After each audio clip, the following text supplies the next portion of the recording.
Hello students, मैं धनंजय पांडे सुभागी देवी intermediate college के इस ऑनलाइन पोर्टल पे आप लोगों का बहुत बहुत स्वागत करता हूं। देखिए, आज हम लोग कक्षा 10 का बायोलॉजी विषय पढ़ रहे हैं।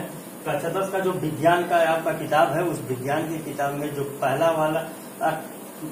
पहला वाला टॉपिक शुरू होता है, केमिस्ट्री शुरू होता है, और केमिस्ट्री के बाद आपका छठे वाले चैप्टर से बायोलॉजी शुरू होता है। तो छठे को हम पहला चैप्टर मान लिए हैं। पहले चैप्टर में हमको उसका नाम क्या है, लाइफ प्रोसेस, जैव प्रक्रम। इस जैव प्रक्रम का ये 11वां वीडियो है, 11th वीडियो है, ठीक है। यानी कि इसमें जो है पढ़ चुका है, 10 वीडियो पहले पढ़ चुका है, अब 11वां वीडियो हम लोग पढ़ रहे हैं। पिछले वीडियो में हमने पढ़ा था कि बॉडी में जो फूड मटेरियल है उनका सर्कुलेशन कैसे होता है, परिसंचरण कैसे, परिमदद चारों तरफ, और संचरण मतलब संचरित होना, भोज्य पदार्थ से प्राप्त जो हमको न्यूट्रिएंट है, पोषक तत्व है। तो किसके द्वारा संचरित होते हैं, तो हमने बताया था ब्लड के द्वारा संचरित होते हैं। ब्लड क्या है उसके विषय में भी हमने आपको अवगत करा दिया था, ठीक है। किस अंग के द्वारा संचरित होते हैं, हार्ट के द्वारा संचरित होते हैं, ये भी बता दिया था। हार्ट के सहाय हार्ट से वह किस अंग में जाते हैं, किसके द्वारा वो पूरे शरीर में फैलाए जाते हैं, तो ब्लड कैपिलरीज और आर्टरीज एंड वेन्स के द्वारा फैलाए जाते हैं। और इसमें क्या है कि एक और कौन सा सहायक अंग है जो न्यूट्रिटिव पदार्थ को कोशिका के ऊतक तक पहुंचाने का काम करता है, लिम्फ है। लिम्फ के विषय में हमने बता दिया था। अब क्या है कि चूंकि ह्यूमन के केस में हम लोगों ने बात कर ली थी, अब हम लोग बात करेंगे किसमें, कि प्लांट में आखिर कैसे, प्लांट में कैसे परिवहन होता है, प्लांट में कैसे संचरण होता है। तो वही टॉपिक हम लोग पढ़ने जा रहे हैं, पादपों में परिवहन, पादपों में परिवहन, ट्रांसपोर्टेशन इन प्लांट, पादपों में परिवहन, ठीक है। आप लोग पढ़ते होंगे परिवहन मंत्री यहाँ है, ठीक है। तो परिवहन का मतलब, परिवहन मंत्री ये है, परिवहन मंत्री का मतलब क्या होगा, जो वाहन चलता है, वाहन वाले जो मंत्री होते हैं उन्हीं को कहा जाता है परिवहन। तो वाहन का काम क्या है, वाहन का काम ही है एक जगह से यात्रियों को बैठा करके दूसरे जगह तक पहुंचाना। तो वही काम है हमारा भी, वही चीज हम भी देखेंगे कि एक जगह स्टोर्ड फूड मटेरियल को दूसरे जगह आवश्यकता के अनुसार पहुंचाना, और उस फूड मटेरियल के अलावा जो भी आवश्यक तत्व हैं बॉडी के लिए उनको भी पूरे शरीर में फैलाना। यह हमारे लिए आवश्यक जो तत्व हैं कैसे फैलेंगे, यही चीज हम लोग देखेंगे इस वीडियो में, ठीक है। तो पादपों में परिवहन, पादप यानी कि पौधा, पौधे के जो मेन भाग हैं वो कौन कौन से हैं। अगर पौधे के मेन भाग के बारे में बात करेंगे तो आपका लीफ है, पहले पत्ती है, ठीक है, लीव्स है, पत्ती है। लीव्स के बाद क्या है आपका, दूसरा वाला पार्ट है आपका स्टेम है, दूसरा वाला पार्ट आपका स्टेम है, स्टेम यानी कि तना है। तीसरा वाला पार्ट आपका क्या है, रूट है। ये 3 पार्ट है आपके किसी भी पादप की, किसी भी पादप में क्या है, 3 पार्ट है, 3 अंग है, लीव्स है, स्टेम है, रूट है। कौन क्या काम करता है, कौन कौन सा अंग क्या क्या काम करता है, तो देख लीजिए। लीव्स जो पत्ती है, पत्ती क्या काम करती है, absorption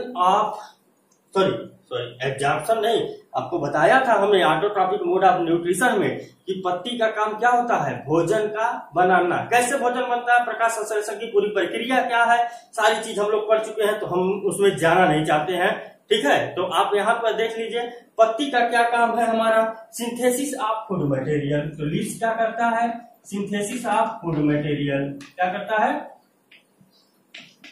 synthesis of food material, यानी कि भोजन का संश्लेषण करता है, भोजन को बनाता है, भोजन का संश्लेषण करता है या भोजन को बनाता है।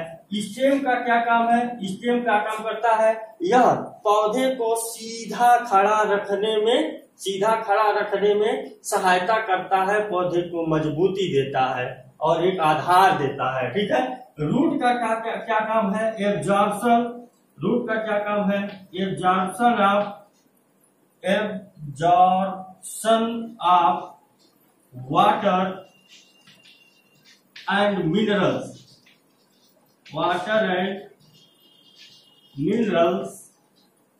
फ्रॉम सॉइल, ठीक है। तो इसका काम क्या है कि भूमि से मिट्टी से कह लीजिए, जो कह लीजिए, मिट्टी से या भूमि से जल और खनिज लवण का, जल और खनिज लवण का अवशोषण करना। तो रूट का क्या काम है कि मिट्टी से जल एवं खनिज लवण का अवशोषण करना, और लिप्स का क्या काम है, भोजन को बनाना। ठीक, अब तो चीजें समझ गए। ऊपर जो पत्ती स्थित है उसने अपना भोजन बना लिया, ठीक है, और नीचे जो रूट है वह अवशोषित कर रहा है क्या, हमारा खनिज लवण और जल अवशोषित कर रहा है। तो रूट कैसे खनिज लवण और जल को अवशोषित करेगा यह भी देख लीजिए। तो रूट जो है, रूट सिस्टम जो है, तो रूट सिस्टम में इसमें भी कोई ना कोई कंसंट्रेशन तो होगा, क्योंकि पौधा है तो बिना मिनरल्स के तो रहेगा नहीं, कोई ना कोई मिनरल्स तो पौधे के रूट के अंदर भी होंगे ही। तो इसके अंदर भी मिनरल्स है, इसके अंदर भी वाटर होगा, थोड़ा बहुत वाटर होगा, और बाहर तो वाटर है ही, भूमि में पानी है ही। तो आप एक चीज जानते होंगे कि जब कंसंट्रेशन डिफरेंस यानी कि सांद्रता में अंतर आएगा, यानी रूट के सांद्रता में, रूट के अंदर स्थित मिनरल्स एवं वाटर की सांद्रता में, और रूट के बाहर स्थित जो मिट्टी है उसके मिनरल्स एवं वाटर की सांद्रता में जो ही अंतर आएगा, तो वही क्या होगा कि यहाँ से आपका पानी एवं खनिज लवण रूट के अंदर अवशोषित हो जाएगा, रूट के अंदर अवशोषित हो जाएगा। तो जब पानी और खनिज लवण रूट के अंदर अवशोषित हो जाएगा, क्योंकि कंसंट्रेशन रूट के अंदर कम होता है, यहाँ अधिक है, तो अधिक से कम की तरफ जाता है, तो यहाँ पर जाकर के अवशोषित हो जाएगा, तो रूट के अंदर पानी चला जाएगा। तो इस तरह से क्या होता है कि अवशोषण होता है रूट के अंदर खनिज लवण एवं क्या, वाटर का, किसके द्वारा होता है, सांद्रण में भिन्नता के कारण।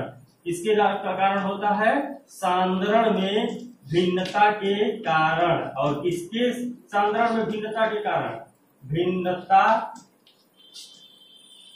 के कारण। तो किसके सांद्रण में भिन्नता के कारण भाई, ये भी तो जान लीजिए कि वाटर एवं मिनरल्स का, वाटर एवं मिनरल्स का, जल एवं खनिज लवण का, जड़ के अंदर एवं जड़ के बाहर स्थित मिट्टी में उपस्थित जल एवं खनिज लवण के सांद्रण में भिन्नता। ठीक है, जब रूट के अंदर और रूट के बाहर स्थित जल एवं खनिज लवण के सांद्रता में भिन्नता के कारण ही रूट के अंदर जल एवं खनिज लवण जाता है। याद कर लीजिएगा, ऐसे ही लिख भी लीजिएगा। ओके, रूट के अंदर जल एवं खनिज लवण एवं रूट के बाहर स्थित जल एवं खनिज लवण के सांद्रण में भिन्नता के कारण जल एवं खनिज लवण रूट के अंदर जाता है। क्यों जाता है, क्योंकि रूट के अंदर सांद्रण कम, रूट के बाहर इसका सांद्रण बहुत अधिक होता है। ठीक, ये रीजन है। तो इसके कारण यहाँ पर चला गया, और फोटोसिंथेसिस की प्रक्रिया तो आपको बता ही दिए हैं पूरी, इसमें फूड मटेरियल बन गया। अब भैया यहाँ पर फूड बन गया और यहाँ पर वाटर मिनरल्स आ गया, दोनों आ गए, ऊपर फूड बन गया, नीचे वाटर और मिनरल्स आ गए हैं। अब इनका बाकी के पार्ट में, बाकी के जो अंग हैं पौधे के, उनमें इनका संचरण कैसे होगा, ये सोचने वाली बात है ना। कैसे होगा, कोई ना कोई बस चाहिए ना। एक यात्री इस स्टेशन पर रुका है, एक पार्टी यहाँ इस स्टेशन पर रुकी है, और यात्रियों की एक पार्टी इस स्टेशन पर रुकी है लिफ्ट पर जाकर के। अब दोनों को पूरे फैलाना है, माने किसी को यहाँ कहीं उतरना है, किसी को कहीं उतरना है। तो भाई अपने स्टॉपेज पे कैसे जाएंगे ये लोग, तो स्टॉपेज पे जाने के लिए बस तो चाहिए ना, बस चाहिए, तो बस आएगी, इन लोगों को ले जाएगी, ऑटो बस जो भी होगा आएगा ले जाएगा। तो ये भाई परिवहन नहीं है, ये क्या है, पौधा है। तो पौधे में क्या पाया जाता है परिवहन के लिए, उत्तक। क्या पाया जाता है, उत्तक, टिश्यू। ठीक है, पौधे में पाया जाता है टिश्यू। ये उत्तक जो होता है ये परिवहित करता है, किसको परिवहित करता है, जल द्वारा अवशोषित जल एवं खनिज लवण को अवशोषित ले जाता है ऊपर की तरफ, एवं पत्ती के द्वारा बने हुए भोजन को संपूर्ण क्या है पौधे में फैलाता है। दोनों काम करता है कौन, ये करता है आपका उत्तक करता है। ठीक, तो अब हम यही देखेंगे कि वे कौन कौन से ऊतक हैं जो पौधे में जड़ द्वारा अवशोषित जल एवं खनिज लवण को पत्ती तक और पत्ती द्वारा बनाए हुए भोजन को पौधे के समस्त भागों तक ले जाने का काम कर रहे हैं। ठीक है, देखिए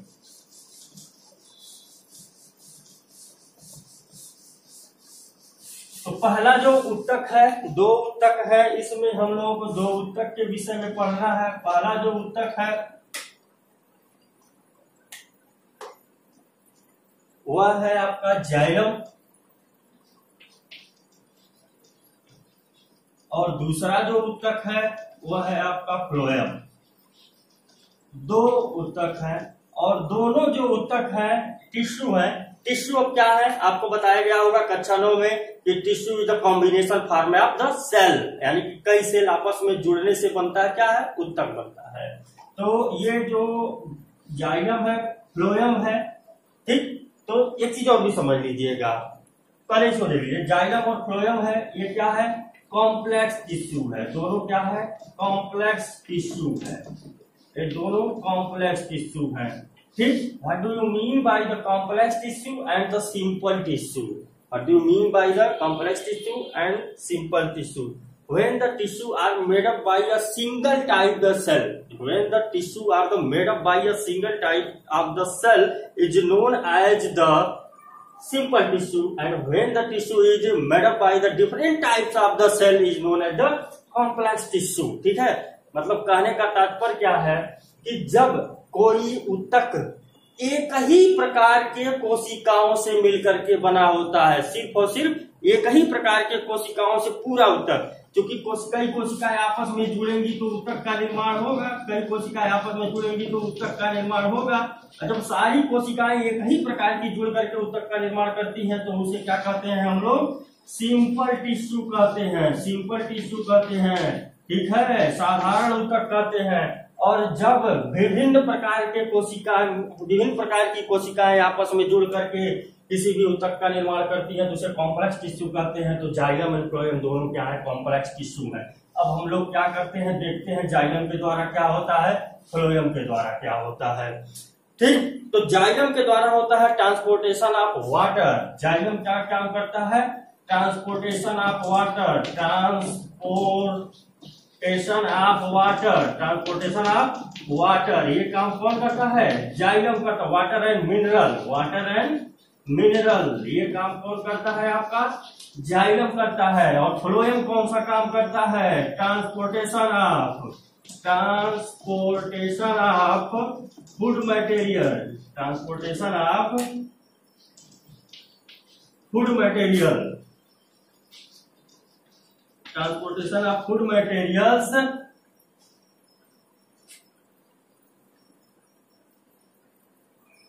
ओवर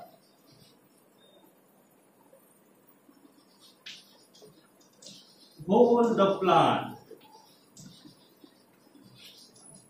ठीक है, तो देखिए दोनों चीजें हैं आपके। जाइलम क्या करता है, जल एवं खनिज लवण का ट्रांसपोर्टेशन का काम करता है, और फ्लोएम क्या काम करता है, यह भोजन के ट्रांसपोर्टेशन का काम करता है।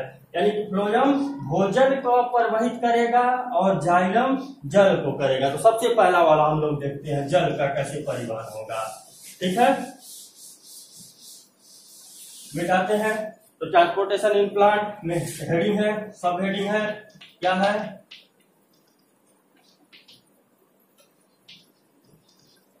Transportation of water and minerals.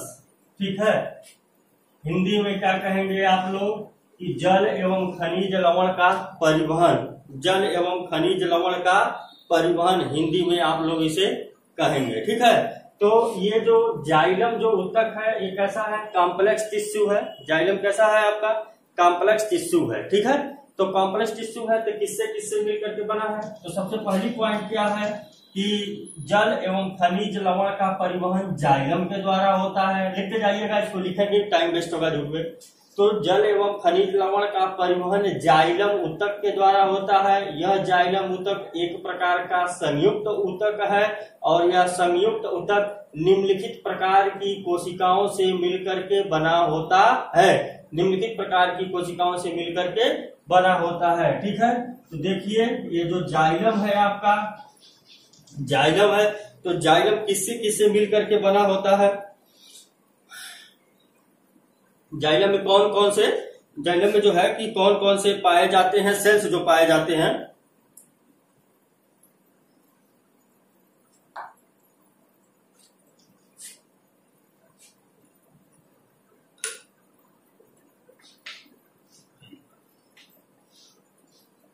तो जाइलम में पाया जाता है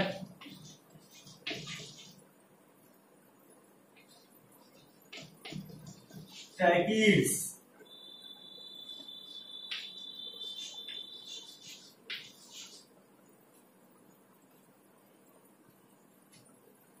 वेसल्स,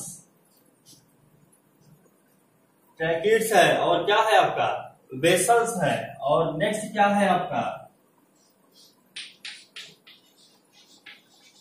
जाइलम पैरेन्काइमा। फिर नेक्स्ट क्या है? Xylem sclerenchyma. ठीक, तो देखिए जाइलम बना हुआ है किससे? चार प्रकार के सेल से, tracheids, vessels, xylem parenchyma, xylem sclerenchyma. ये चार प्रकार के सेल से बना हुआ है। ठीक है, लेकिन इन चार प्रकार के सेल्स में जो ट्रैकीड एंड वेसल्स हैं यही इंपॉर्टेंट होते हैं उसके परिवहन के लिए जल एवं खनिज लवण के। तो ये जो मान लीजिए कि ये आपका क्या है, ये आपका स्टेम का आउटर कवरिंग है, ये स्टेम है ग्रीन कलर का, आउटर कवरिंग है। तो जो जाइलम है, जाइलम कहाँ पाया जाएगा? जाइलम पौधे के बीच में ये जो है आपका एक ट्यूबुलर स्ट्रक्चर होता है, एक ट्यूबुलर स्ट्रक्चर होता है, ट्यूब के नुमा होता है, फैला हुआ होता है ये ट्यूब के नुमा पूरे प्लांट में। और इसके जो किनारे किनारे पर है, किनारे किनारे पर थोड़ा सा इसको बढ़ाते हैं ऊपर हम लोग, इसको जो किनारे किनारे पर है यहाँ पर पाए जाते हैं फ्लोएम के सेल्स, यहाँ पर पाए जाते हैं फ्लोएम के सेल्स पाए जाते हैं। ठीक है, तो फ्लोएम के सेल्स पाए जाते हैं यहाँ पे।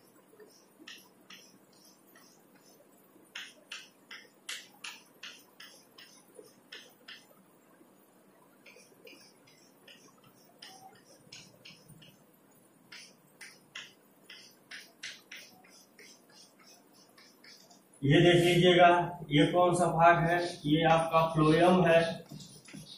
और ये वाला जो भाग है आपका, ये वाला जो भाग है, ये वाला भाग, ये ट्यूब नुमा जो भाग दिख रहा है, ये ट्यूब नुमा भाग क्या है आपका? जाइलम है। ठीक, ये ट्यूब नुमा भाग आपका क्या है? जाइलम है।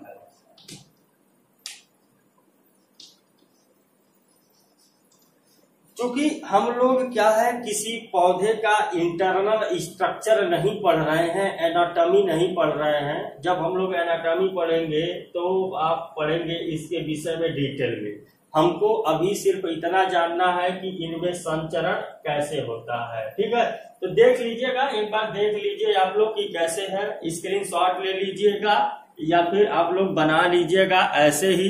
ठीक, तो ये जो है आपका जाइलम है, बीच में ट्यूब नुमा स्ट्रक्चर। यह जाइलम कैसा होता है? ट्यूब नुमा स्ट्रक्चर होता है जो जड़ से लेकर के पूरे आपके पत्ती तक फैला हुआ रहता है, पत्ती तक बना हुआ रहता है।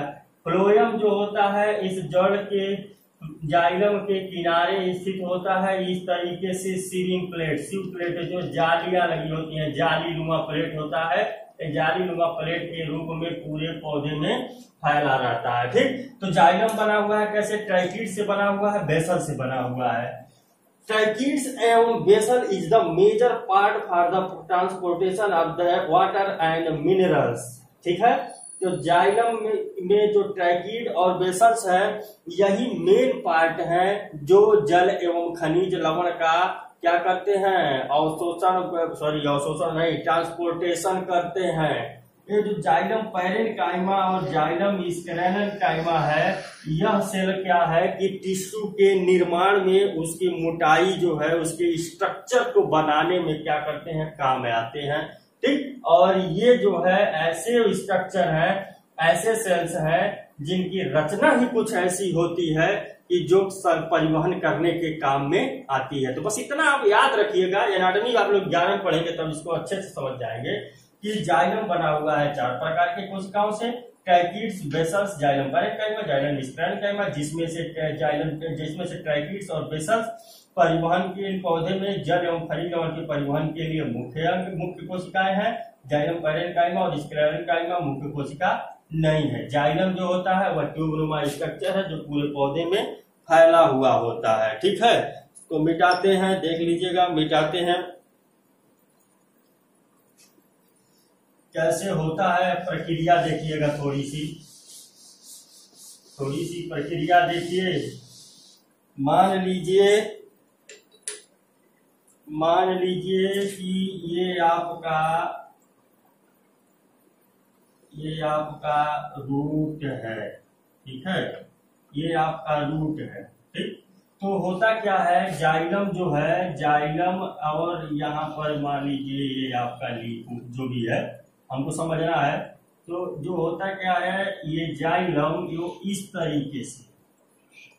तरीके से ट्यूब के नुमा स्ट्रक्चर है। ये ट्यूब के नुमा स्ट्रक्चर आपका ऊपर से लेकर के, पत्ती से लेकर के जड़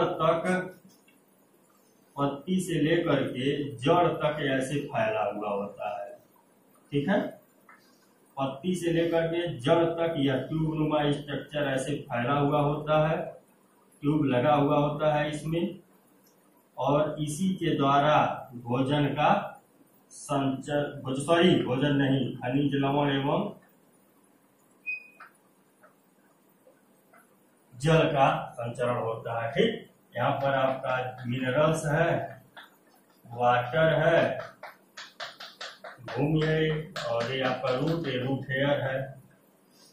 तो इसमें पाया जा रहा है क्या, आप देख रहे हैं रूट पाया जा रहा है। अब ये रूट है, रूट ही क्या करेगा, अवशोषित करेगा जल एवं खनिज लवण को। अब जल एवं खनिज लवण को मान लीजिए एक रूट है और एक रूट अवशोषित करे तो कितना करेगा, तनिसा करेगा पानी अवशोषित। ठीक है, तो इसके लिए सतही क्षेत्रफल को बढ़ाने के लिए, जैसे इंटेस्टाइन में आप लोग पढ़े थे बिलाई, सतही क्षेत्रफल को बढ़ाने के लिए बिलाई पाया जाता, ऐसे ही ज्यादा से ज्यादा जल एवं खनिज लवण का अवशोषण हो सके, इसके लिए पौधे में रूट हेयर पाया जाता है। तो ये सब जो है यहाँ पर देख लीजिए, ऐसे आपके निकले होंगे, जाल बिछा होगा, ऐसे ये जाल बिछा होगा, ये रूट हेयर है, ये मेन रूट है, रूट हेयर है। तो रूट में क्या पाया जाएगा, रूट हेयर पाए जाएंगे। अब ये रूट हेयर क्या करेंगे, सरफेस एरिया को बढ़ा देंगे। तो ये क्या करेंगे, इंक्रीज कर देंगे सरफेस एरिया को, इंक्रीज द सरफेस एरिया को बढ़ा देंगे, जिससे क्या होगा, increase the surface area, hence greater absorption of, hence greater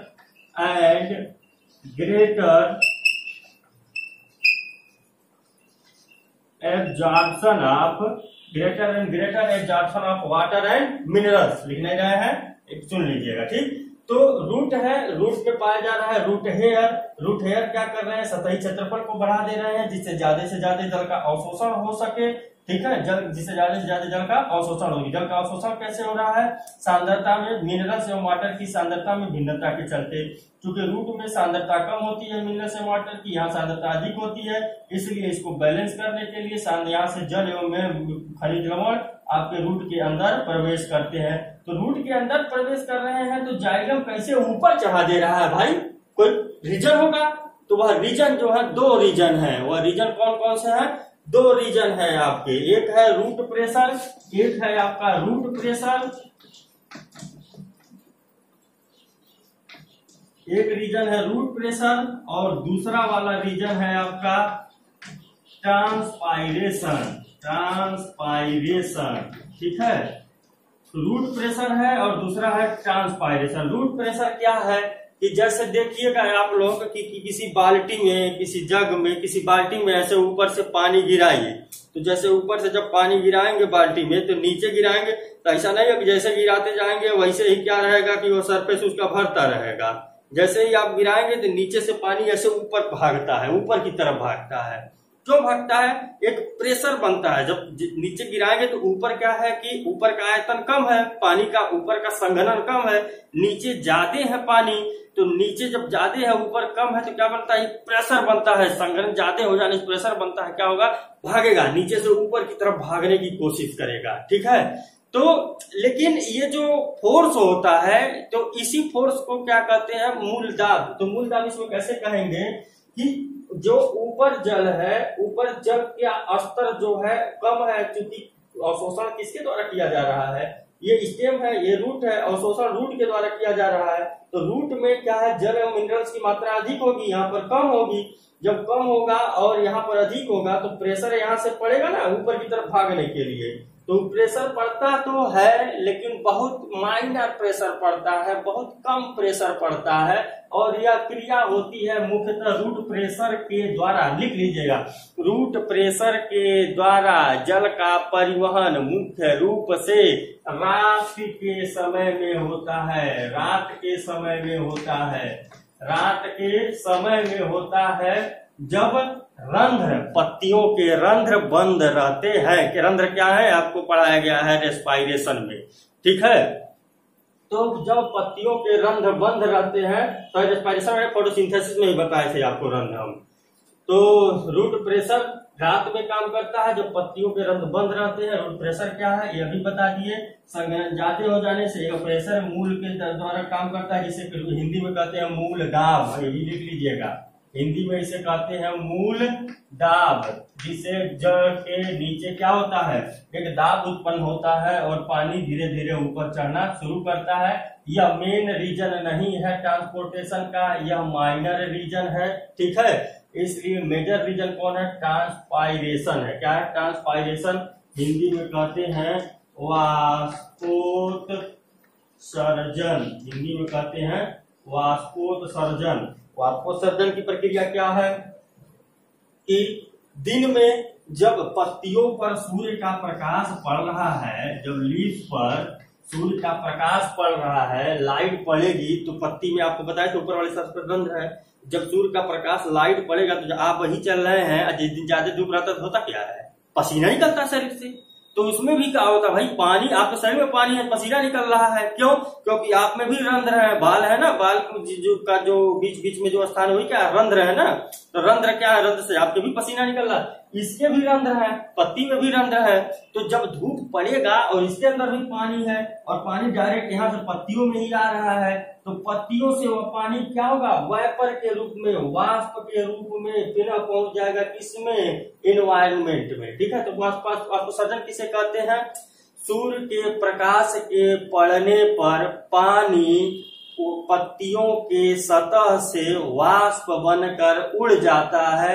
इस पूरी प्रक्रिया को वाष्पोत्सर्जन या ट्रांसपायरेशन कहते हैं। तो देखिए, जैसे ही पानी यहाँ से उड़ेगा तो पानी यहाँ से जब उड़ेगा तो यहाँ क्या होगा? यहाँ खाली होगा, पानी की क्वांटिटी कम होगी। जब पानी की क्वांटिटी यहाँ कम होगी और ऊपर से सूर्य का प्रकाश लगातार पड़ रहा है, तो यह अपना पूरा करने के लिए जल इससे लेगा नीचे से, यहाँ ये अपना पूरा करने के लिए जल यहाँ से लेगा, यहाँ वाला सेल पूरा करने के लिए जल यहाँ से लेगा और धीरे धीरे नीचे पहुंच जाएगा। और यह जो क्या होता है? एक सक्शन प्रेशर, चूसक की भांति प्रेशर पड़ता है। जैसे स्ट्रॉबेरी होता है, देखिए जो उसी तरीके से, जैसे आप लोग क्या है कि कोका कोला पीते हैं, पेप्सी ओप्सी ठंडा वंडा पीते हैं, तो उसमें डाल लेते हैं, स्ट्रॉ डाल लेते हैं। स्ट्रॉ मैंने रस्सी के डाल लेते हैं, ऐसे क्या पता खींचते हैं तो ना जाता है। तो जब स्ट्रॉ डालते हैं तो क्या होगा कि स्ट्रॉ जब डुबो दिए तो नीचे संघनन उसका ज्यादा है, ऊपर कम है। ठीक, जब ऊपर कम है तो क्या होता है कि जैसे मुंह लगाते हो नीचे से सर पूरा आपको खींचना भी नहीं पड़ता है, नीचे से सर पूरा क्या होता है? गिरने लगता है आपका कोला, उसमें पेप्सी या कोला जो भी है उस एक्स्ट्रा के रास्ते गिरने लगता है।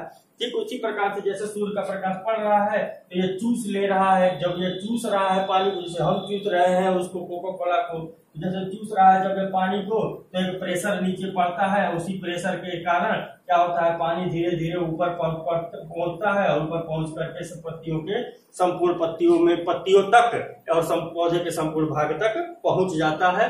प्रक्रिया को ट्रांसपायरेशन या वाष्पोत्सर्जन कहते हैं और ये प्रक्रिया जो होती है यूनिडायरेक्शनल होती है।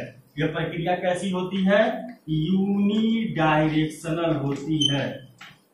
यह पूरी प्रक्रिया यूनिडायरेक्शनल होती है। यूनी का मतलब होता है एक, डायरेक्शन का मतलब होता है दिशा, एक दिशीय होती है। यह पूरी प्रक्रिया एक दिशीय होती है। कैसे एक दिशीय होती है? यह सिर्फ और सिर्फ क्या होता है, रूट से किसमें चलता है? लीव्स के तरफ, रूट से लीव्स की तरफ चलता है।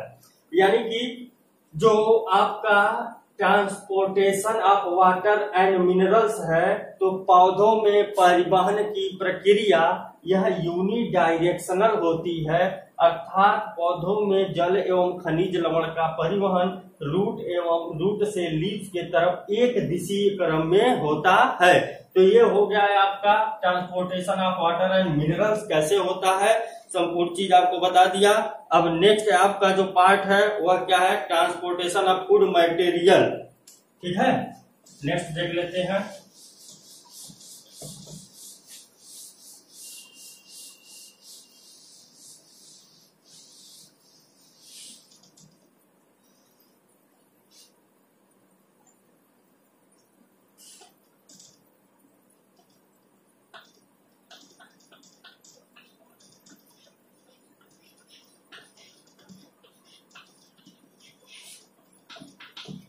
Transportation of food material. ठीक है, तो फूड मटेरियल का परिवहन, भोज्य पदार्थ का परिवहन कैसे होता है? हिंदी में लिख लीजिएगा हेडिंग, भोज्य पदार्थों का परिवहन। भोज्य पदार्थों का परिवहन। अब भोज्य पदार्थों का परिवहन किसके द्वारा होता है? तो एक प्रक्रिया है ट्रांसलोकेशन। एक प्रक्रिया क्या है आपकी? ट्रांसलोकेशन। जैसे ट्रांसपायरेशन और ट्रांसलोकेशन में अंतर दे देता है कभी कभी, तो ये तो जानते रहिएगा। ट्रांसलोकेशन, ठीक है, तो ट्रांसलोकेशन क्या है? ट्रांसलोकेशन किसे कहते हैं?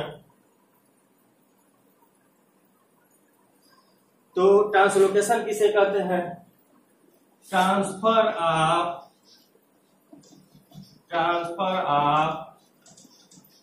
Food material over a long distance.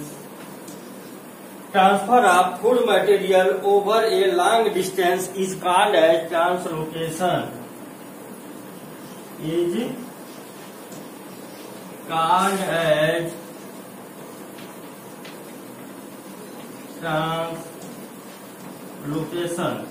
यानी कि भोज्य पदार्थ का एक ओवर ए लॉन्ग डिस्टेंस, भोज्य पदार्थों का लंबी दूरी तक परिवहन करना, स्थानांतरण करना। भोज्य पदार्थों का लंबी दूरी तक स्थानांतरण करना क्या कहलाता है? ट्रांसलोकेशन। वाष्पोत्सर्जन क्या आता है कि सूर्य के प्रकाश के कारण पौधों में उपस्थित जल का पत्तियों के रंध्र से वाष्प के रूप में उड़ जाना, यह प्रक्रिया क्या कहलाती है? वाष्पोत्सर्जन। ट्रांसलोकेशन क्या कहलाता है कि पौधे में उपस्थित भोजन का सुदूर स्थित कोशिका तक पहुंचाने की प्रक्रिया ट्रांसलोकेशन। पौधे में स्थित भोजन का सुदूर स्थित कोशिका तक पहुंचाने की प्रक्रिया ट्रांसलोकेशन कहलाती है। या एक डायरेक्ट बोल सकते हैं भोजन का दूर तक परिवहन करना, ये क्या कहलाता है? ट्रांसलोकेशन कहलाता है। ठीक है, तो ये ट्रांसलोकेशन प्रक्रिया के द्वारा भोजन का स्थानांतरण होता है। मिटाते हैं इसको। अब कौन भोजन का स्थानांतरण करेगा भैया?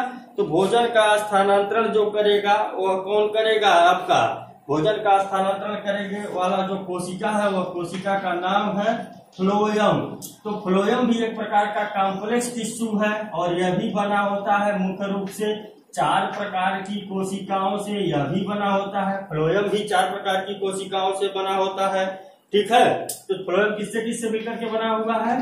तो सीव प्लेट से मिलकर के, सीव ट्यूब से मिलकर के बना हुआ है। सीव ट्यूब कह दीजिए, सीव प्लेट कह दीजिए, जो कह दीजिए, सीव सेल ही कहिए तो सही है, सीव सेल कहिए। सीव सेल से मिलकर बना हुआ है, कंपेनियन सेल से मिलकर के बना हुआ है, कंपेनियन सेल। फिर फ्लोएम पैरेन्काइमा है, क्या है? फ्लोएम पैरेन्काइमा है। फिर जाइलम नहीं, फ्लोएम भी। फिर फ्लोएम स्क्लेरेन्काइमा है।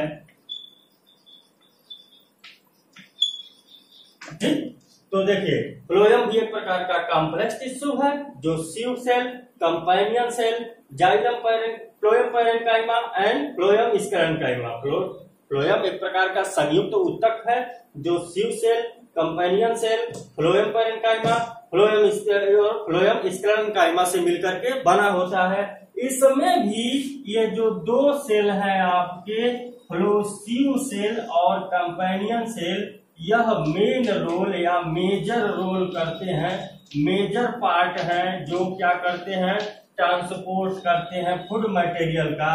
और इनका काम जो होता है मेजर नहीं माइनर होता है, यानी यह शारीरिक बनावट या उसके निर्माण में ही सिर्फ भाग लेते हैं। ठीक है, तो किस प्रकार से होता है इसको भी देख लिया जाए हम लोग कि किस प्रकार से होता है। मिटा देते हैं इसको, इतना समझ में आ गया होगा। ये मेजर है सीव सेल और कंपेनियन सेल और इसका कोई अधिक रोल नहीं होता है। ठीक, तो कैसे होता है तो देख लीजिए। यह आपका मान लीजिए यह स्टेम है। ठीक है, अब पूरा भोजन पत्ती से लेकर के आना है, पत्ती से लेकर के आना है। काफी चौड़ा हो गया क्या, पतला कर देते हैं। ये स्टेम है। अब इसमें जो पाया जाता है वो प्लेट पाया जाता है, ऐसे।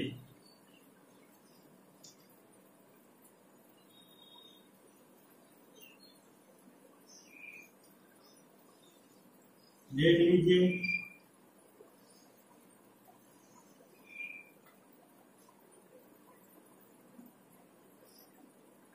तो इसे क्या कहते हैं हम लोग? इसे कहते हैं सीव प्लेट कहते हैं, इसे सीव प्लेट कहते हैं। ये जो सीव प्लेट होता है, ये सीव प्लेट कैसा होता है? परफोरेटेड होता है। ठीक है, ये परफोरेटेड होता है। ये सीव प्लेट है और सीव प्लेट के इधर दोनों साइड में, सीव प्लेट के दोनों साइड में लगे होते हैं कौन? कंपेनियन सेल, ये लगे होते हैं। ये देख लीजिए, यहां पर स्थित है क्या?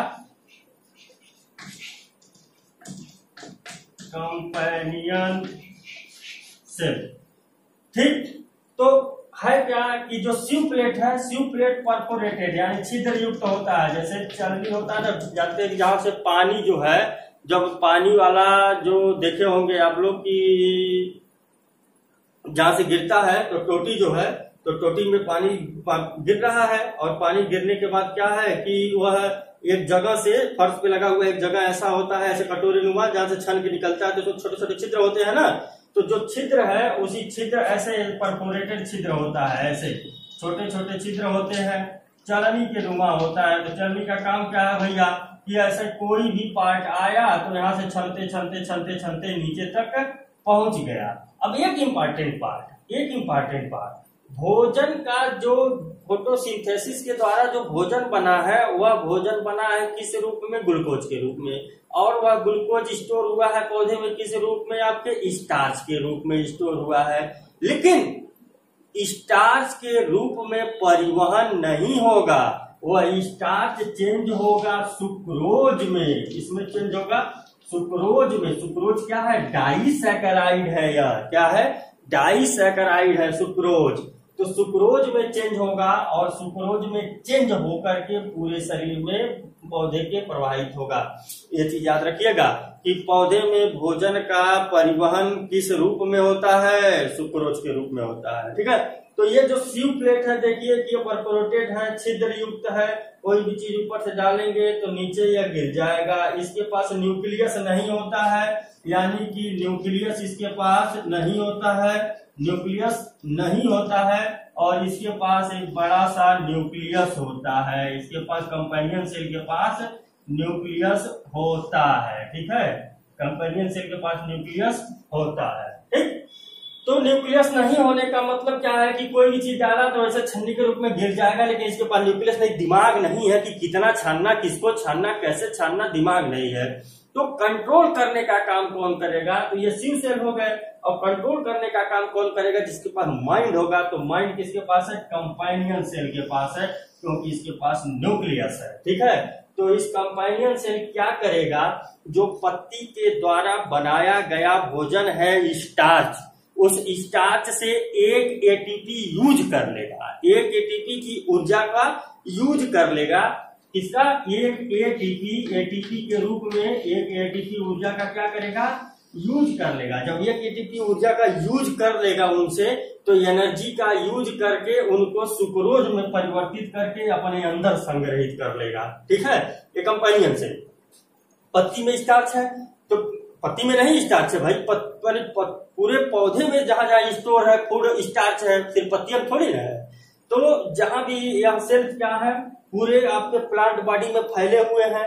तो जो स्टार्च जहां पर है वहां से एक एटीपी का यूज करके या कंपेनियन सेल उसे सुक्रोज में परिवर्तित करके इकट्ठा कर लेगा।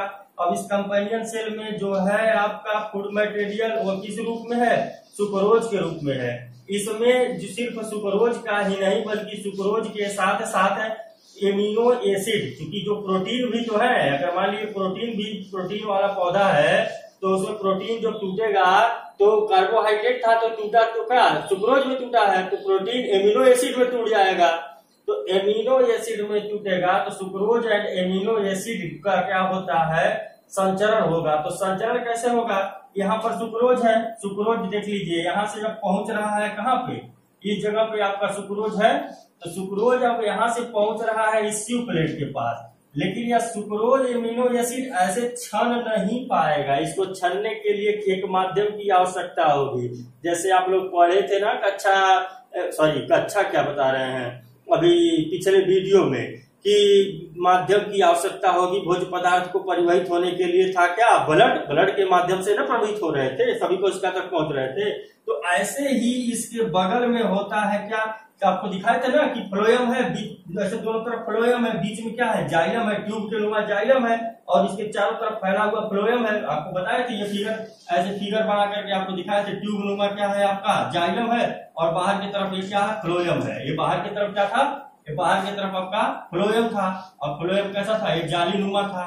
तो ये जाली नुमा फ्लोएम जो था यहाँ से क्या है? कंपेनियन से सुक्रोज में बदला, सुक्रोज ले लिया कौन? सीव से ले लिया। अब यह करेगा कि आप परिवहित होने के लिए थोड़ी सी सांद्रता कम होनी चाहिए, तो यह जाइलम से जल ले लेगा। जाइलम से क्या ले लेगा? जल। तो जाइलम से पहुंच आएगा क्या? जल पहुंच आएगा इसमें। इधर जाइलम सेल अगर बगल में है तो जाइलम सेल से पहुंच आएगा क्या है? आपका जल। न्यूक्लियस है, लिख लीजिएगा, समझ लीजिएगा। अब यहाँ आपका क्या है? ट्यूब नुमा जाइलम सेल है। इस जाइलम सेल से ले लेगा क्या? H2O इससे ले लेगा, और H2O लेकर के क्या होगा? सांद्रण इसका कम हो जाएगा। जब सांद्रण कम हो जाएगा तो चूंकि यही नहीं, अब यहाँ से जहां पे रहेगा वहीं से ये क्षमता हुआ क्या हुआ? निक्षणता हुआ पौधे के सभी भागों में पहुंच जाएगा, पौधे के सभी भागों में पहुंच जाएगा। ठीक है, लेकिन एक चीज और भी ध्यान रख लीजिए कि ये जो प्रक्रिया है ये बाई डायरेक्शनल है। ये प्रक्रिया जो है ये कैसी है? ये बाई डायरेक्शनल है। देख लीजिए, आप लोग फोटो मतलब इसका स्क्रीनशॉट ले लीजिएगा, जैसे भी चाहिएगा बना लीजिएगा। मिटाते हैं इसको। प्रक्रिया कैसी है आपकी? बाई डायरेक्शनल है। बाई डायरेक्शनल है, यानी कि बाई डायरेक्शनल का मतलब क्या होता है? द्विदिशीय है, दोनों दिशाओं में। ऐसा नहीं है कि जड़ से खाली पत्ती तक पहुंच रहा है पानी, वो ऐसा नहीं है। ये द्विदिशीय है, बाई डायरेक्शनल है। पत्ती से जड़ तक भी पहुंच रहा है भोज्य पदार्थ, और जड़ से पत्ती तक भी पहुंचेगा भोज्य पदार्थ, यानी पूरे पौधे में परिवहित होगा भोज्य पदार्थ। क्योंकि आपको बताया गया था यह चीज जब फोटोसिंथेसिस बताए थे, तो जो भोजन बनता है स्टार्च के रूप में, वह भोजन इकट्ठा होता है जड़ में, तना में, पत्ती में, फल में, स्टेम में स्टार्च के रूप में इकट्ठा होता है। तो स्टेम में जो स्टार्च है उसका भी तो उपयोग होगा, उसका भी तो परिवहन होगा कि खाली पत्ती और फल के पास जो उसका ही परिवहन होगा। तो इसका भी परिवहन होता है, ठीक है, इसका भी परिवहन होता है जो जड़ के द्वारा बनाया गया भोजन है, ठीक। तो ये दोनों चीजें हैं, बाई डायरेक्शनल प्रोसेस है, कैसे होता है, किसके द्वारा होता है, ये सारी चीजें हम लोगों ने देख लिया। अब ये क्या है, ये चीज होता है यहाँ पर खत्म। अब नेक्स्ट हम लोग पढ़ेंगे अगले वाले वीडियो में हम लोग पढ़ेंगे क्या, उत्सर्जन तंत्र। क्या है, उत्सर्जन तंत्र, एक्सक्रीटरी सिस्टम, ठीक है। तब तक के लिए इस वीडियो को देखिएगा, कोई दिक्कत होगा पूछ लीजिएगा व्हाट्सएप ग्रुप में आप लोग। Thanks for watching.